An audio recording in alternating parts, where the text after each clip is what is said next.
दोस्तों, आपके माता पिता, गुरुदेव और इष्ट देव सभी को मेरा प्रणाम। एक साहूकार साहूकारनी थे। वो दोनों बहुत कंजूस थे। वो दोनों दान धर्म पुण्य व्रत कथा कुछ भी नहीं करते थे। उनके कोई संतान भी नहीं थी। एक दिन उनकी पड़ोसन माघ मास की चौथ की कहानी सुन रही थी। साहूकारनी ने उसे देख लिया तो उससे पूछा कि तुम क्या कर रही हो।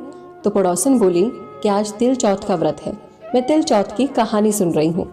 ये सुनकर साहूकारनी ने उससे पूछा कि इससे क्या होता है। तो पड़ोसन बोली कि इससे अन्न धन मिलता है, संतान होती है। ये सुनकर साहूकारनी बोली मेरे संतान नहीं है। यदि मेरी भी संतान होगी तो मैं 1.25 मन का तिलकुट्टे का भोग लगाऊंगी और चौथ का व्रत करूंगी।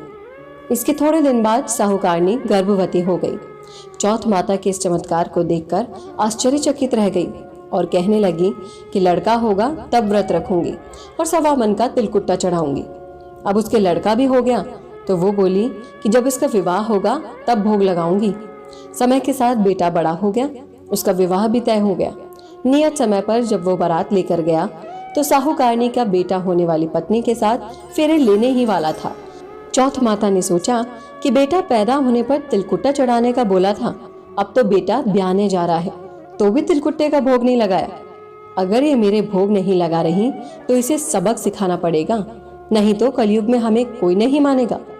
तो दूल्हे के 3 फेरे होते ही चौथे फेरे में चौथ माता कड़कड़ाती आई और दूल्हे को उठाकर वहां से चली गई और उसे गांव के रास्ते के किनारे एक पीपल के पेड़ पर बिठा दिया। फिर तो पूरे ब्याह में हाहाकार मच गया। लोगों को समझ में ही नहीं आया कि ये सब क्या हो रहा है। परंतु दूल्हे को गायब देखकर सब दूल्हे को ढूंढने लगे। सब जगह ढूंढा पर कहीं भी नहीं मिले। अब इस तरह से बहुत दिन निकल गए। अब गणगौर आई तो चैत के महीने में गांव की लड़कियां गणगौर पूजन के लिए दूब लेने पीपल के पेड़ के नीचे गुजरती हुई गई। वहां पीपल पर से वो दूल्हा रोज एक लड़की से बोलता, आ मेरे अधब्याही दुल्हन। ये सुनकर वो लड़की सूखने लगी, दुबली और कमजोर होने लगी। ये देखकर उसकी माँ ने उससे पूछा कि मैं तो तेरे को अच्छा और भरपेट खाना खिलाती हूँ, फिर भी तू क्यों सूख रही है।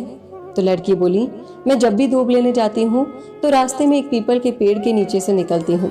वहाँ पर एक दूल्हा बैठा हुआ है, उसने मेहंदी लगा रखी है और सेहरा भी बांध रखा है। वो रोज मेरे से कहता है कि आ मेरे अधब्याही दुल्हन। तो उसकी माँ ने उससे कहा कि तू घबरा मत, मैं जाकर देखती हूँ।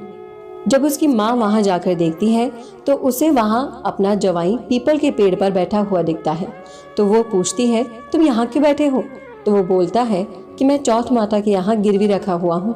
मेरी माँ ने चौथ माता के 1.25 मन तिलकुट्टे का भोग बोला था, परंतु आज तक उसने भोग ही नहीं लगाया। इसलिए नाराज होकर चौथ माता मुझे यहाँ उठा लाई और यहाँ पर आकर पीपल पर बिठा दिया।